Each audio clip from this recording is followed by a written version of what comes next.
14 na milyong pisong halaga ng hinihinalang shabu ang narecover ng Philippine National Police at Task Force Davao sa checkpoint sa Purok 2, Barangay Lacson, Calinan District, Davao City. Nako, meron daw checkpoint. Meron daw checkpoint na nahuling sabu, ha? Tingnan ninyo kung gaano ka-sistematiko ang ginawa nung nagdala ng sabu. Hindi, ito panoorin niyo. Para lang sa kaalaman ninyo, makikita niyo dito amoy regle. Something PC. Bastos mo banat ba? Ito, panore. Rona Salcedo, maraming salamat po. Tingnan mo Alas 3 ng hapon, itong Miyerkules, May 29. Ayon sa pulisya, nagsasagawa sila ng checkpoint sa lungsod, kaya pinababa ang lahat ng mga pasahero at bagahin ng rural bus tour para sa inspeksyon at screening. Isang kahinahinalang lalaki umano ang pumunta. Eto daw, sa checkpoint Sa checkpoint na naman. Naku, lagi na lang dumadaan yung nagbebenta ng shabu sa checkpoint, ano? Hindi nila alam kung saan ang checkpoint.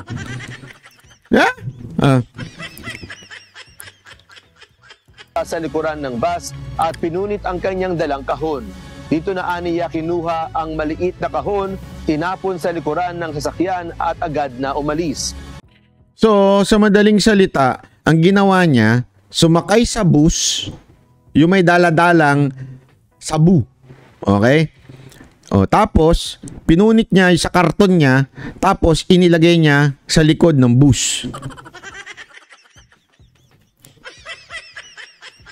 Nagpanik naman ang mga pasahero at ang mga residente na malapit sa lugar. So, iniwan niya dun sa bus.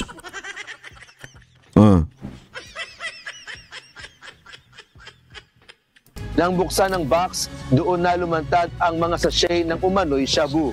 So, iniwan niya. Hindi, alam mo, yun kagad ang naisip ko dito. So, mantakin mo, sumakay ka ng bus. Tapos, nung magkaka-checkpoint, tinanggal mo pa sa laman ng box mo.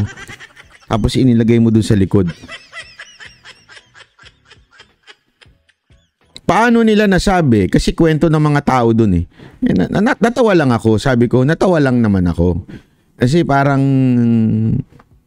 ganon na talagang kalakaran ngayon. Na shabu.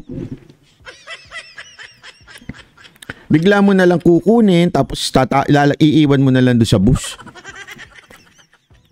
Parang medyo hindi ako para sa akin sabi nga nila amoy red flag. Ay, red. Sorry. Flag hindi. Di ba? Patuloy naman ang hot pursuit operation ng mga otoridad sa tumakas na suspect. So, ayun. Sabi nito, ano sa tingin ninyo? Ano sa tingin ninyo ang nangyari dito? Ito ho ba ay tanim pulburon? O ito ay pandagdag sa sona?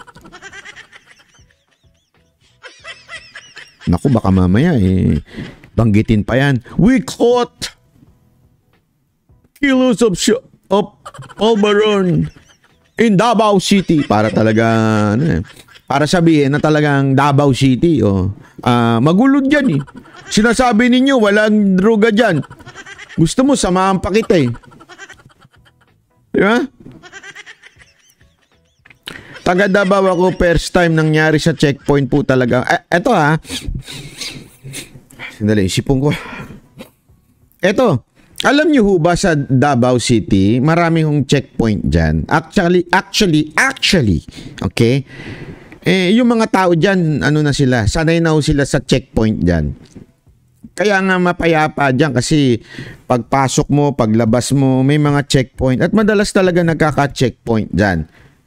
Kaya nga, yung insurgents dyan, sabi nga nila 0% na. At yung mga nagdadala ng mga pulburon dyan, iniiwasan kasi napakaraming checkpoint dyan sa Davao.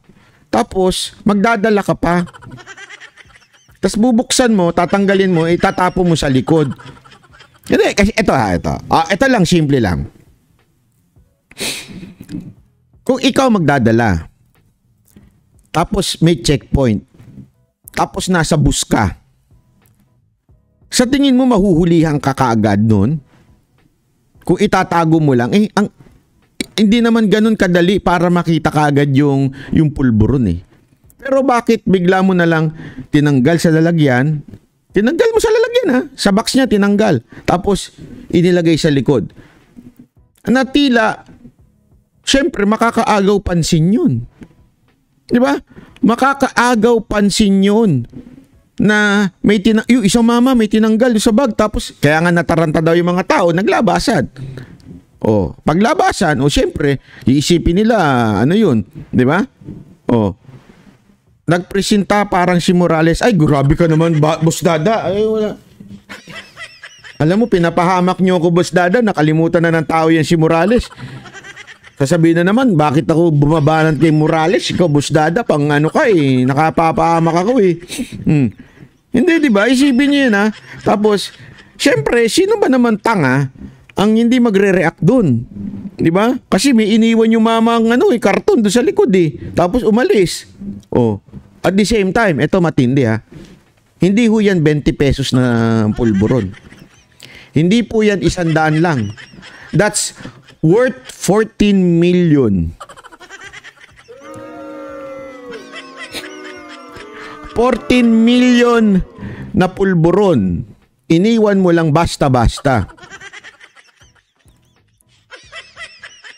Iniwan mo lang basta-basta. Iniwan mo. Tapos, ito matindi pa. Walang nahuli.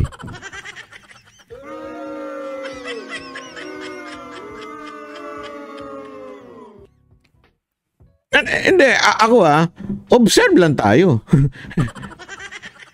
Hindi ko naman sinasabing tinanim ng gobyerno yun, pero sabi nga amoy regla.